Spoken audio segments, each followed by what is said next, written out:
اي ان جوج كلمات بساط لكن مهمين وكيتستخدموا بزاف في الانجليزيه. شنو هما هاد الكلمات، امتى كنستخدموهم، وشنو هو الفرق بيناتهم؟ stay tuned.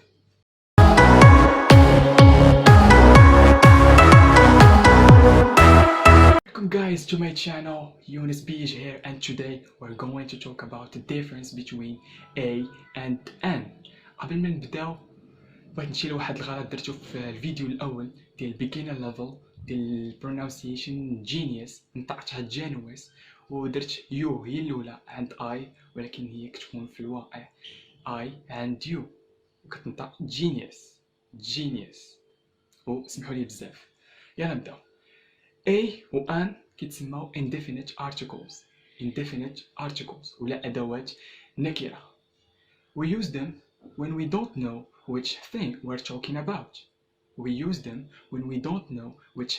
we're talking about. كنستخدموهم فاش ما كنكونوش عارفين اين شيء احنا كنتحدثوا عليه، وكيجيو مع nouns اللي هما الاسماء ولا adjectives الصفات، singular المفردة and countable والمعدودة. countable جاي من فعل to count يحصي أو يعد. والcountable nouns الأسماء المعدودة هي الأسماء التي كنقدروا نحسبوها، بحال books مكتوبة، إلا قلت لك حسب ليها غتقول لي 1 2 3. بحال cell phones أو الهواتف، إلا قلت لك حسب ليها تقول لي 1 2 3. هادو هما الكاونتبل ناونز او الاسماء المعدوده. اما العكس ديالهم اللي هما كيتسموا uncountable nouns. uncountable nouns هما الاشياء اللي ما كنقدروش نحسبوهم، بحال sugar السكر، الا قلت لك حسبوا لي شحال من حبه فيهم ما غتقدرش. عاوتاني salt الملحه، الا قلت لك حسب لي شحال من حبه فيها ما غتعرفش. هادو هما uncountable nouns. يلا نمشيو ناخذ example. المثال اللي هو I am reading a book.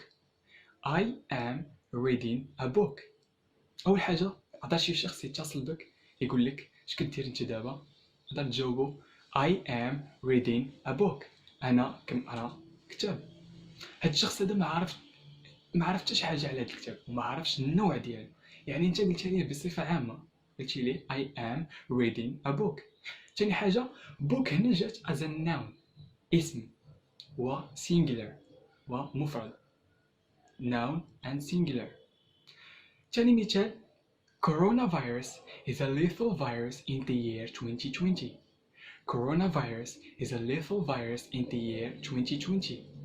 كورونا هو فيروس قاتل في عام 2020. هنا lethal جات as an adjective صفة اللي هو قاتل، هو اللي خلانا نديرو a lethal. ثالث مثال اللي هو I played a football match 2 hours ago. يعني لعبت ماتش منذ ساعتين. هنا football math جات as a noun اسم.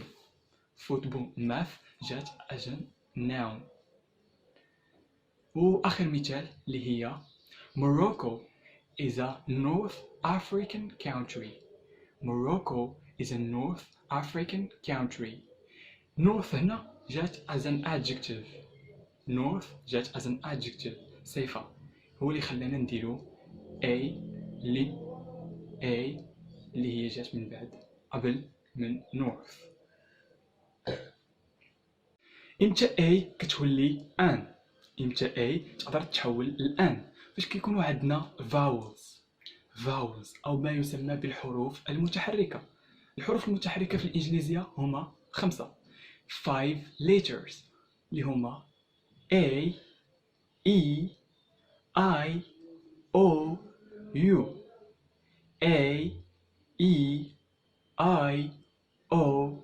U. باش يكون عندنا الناون ولا الادجكتيف الاسم ولا الصفة كيبدا بالواحد من هاد الأحرف هادي كنديرو ان. والطريقة ديالي باش نقدر نعقل على هادو اللي هي هاد الراس هذا. الراس هو O، A و E هما العينين، و I هو النيف، ويو هو الفم. وهذه هي الطريقة ديالي باش نقل على الفاولز، الحروف المتحركة. Let's look at some examples. أول مثال اللي هو I am recording an interesting video about A and N. I am recording an interesting video about A and N. أنا أسجل واحد الفيديو مهم حول A و N. علاش درنا N هنا وما درناش A؟ N حيت عندنا interesting هنا جات as an adjective اللي هو صفة، والحرف الأول كيبدا ب I vowel هو اللي خلانا نديرو an interesting. ثاني مثال اللي هو I ate an orange yesterday.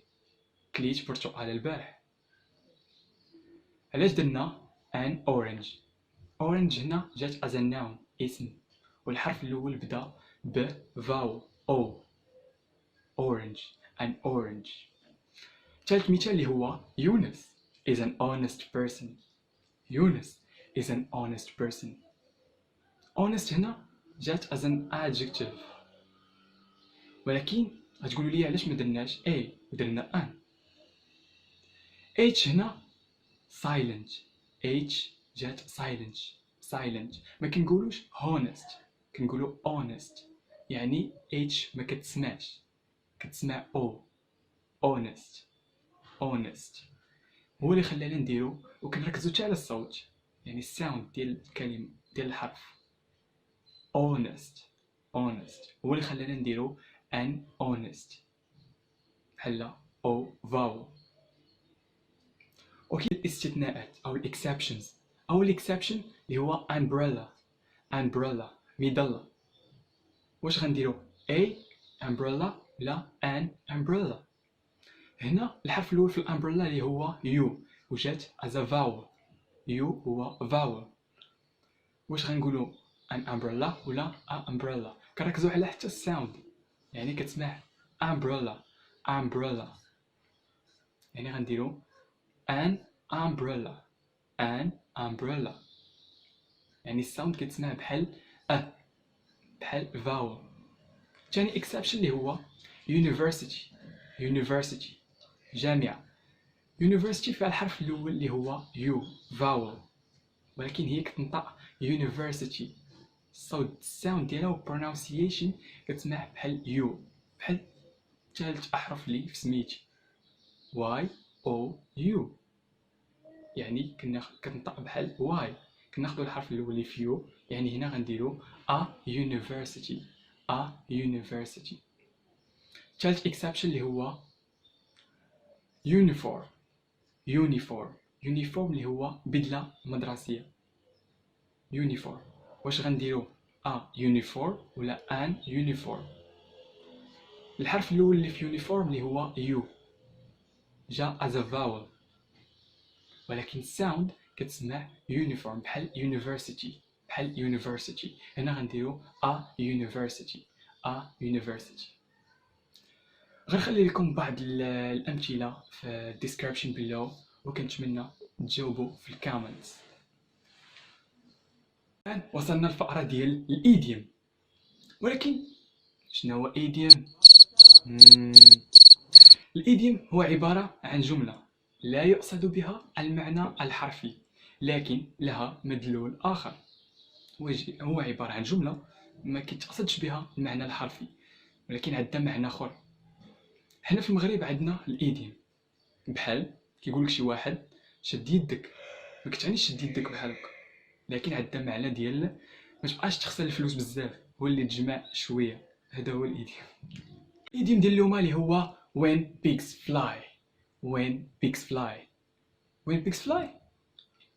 كتعني عندما تطير الخنازير. when pigs fly. When was the last time you saw a pig fly? That's right. Pigs don't have wings, so they can't fly. It's not possible. When pigs fly كتعني شي حاجة something will never happen، شي حاجة impossible never، ما عمرها ما غادي تحدث. هذه هي when pigs fly.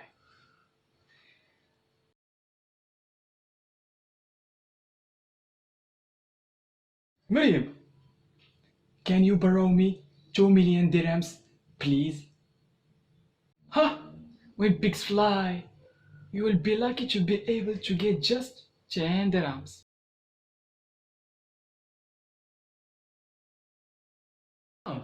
Do you think Dad will play with Athletic Raja? Oh, when pigs fly, is 60. سالي بغيت نقول لكم واحد الكوت اللي هو اقتباس ديال ليوناردو دافيتشي. ليوناردو دافيتشي كيعتبر واحدا من اعظم الرسامين في كل العصور. ليوناردو دافيتشي said, I love those who can smile in trouble. I love those who can smile in trouble. واخا يكونوا الازمات اللي كانوا واحد التحديات الصعوبات الوضعيات اي حاجه حنا فيها خاصنا ضروري نفوكس على لي زوبجيكتيف جولز ديالنا والصبر هو كلشي وما نساوش السمايل اللي كتعتبر هي كلشي. Thank you guys for watching my video. I hope it was quite useful for you and wanna say stay creative. Salam alaikum.